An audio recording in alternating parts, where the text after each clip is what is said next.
તારીખ 14/7/2025ના રોજ રાંદેર પોલીસ સ્ટેશનને એક દવાખાના તરફથી વર્દી મળેલ કે એક મહિલા ગળે ફાંસો ખાધો હોય તેવી હાલતમાં મૃત હાલતમાં મળી આવેલ છે.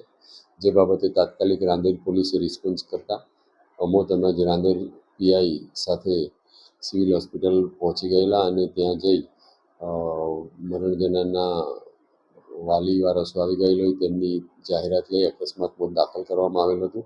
તે બાદ ઇન્ક્વેસ્ટ પંચનામા વગેરેની કાર્યવાહી પૂર્ણ કરી પ્રાઇમરી કોઝ ઓફ ડેથ મરનારને ગળાના ભાગે કોઈ દોરી વડે યા કોઈ અન્ય સાડી જેવા પદાર્થ વડે પ્રેશર આપતા તેનું મોત નિપજેલ હોવાનું જણાવતા આ બાબતે તુરંત જ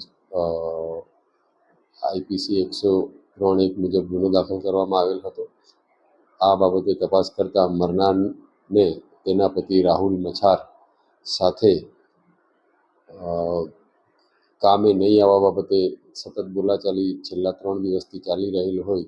રાતના તેઓનો ઝઘડો થતાં તેના પતિ રાહુલે ગળામાં જે સૂતરનો દોરો પહેર્યો હતો તેના વડે ફાંસો આપેલાની હકીકત જણાઈ આવેલ હતી. આ કામે આરોપીને અટક કરવામાં આવેલ છે.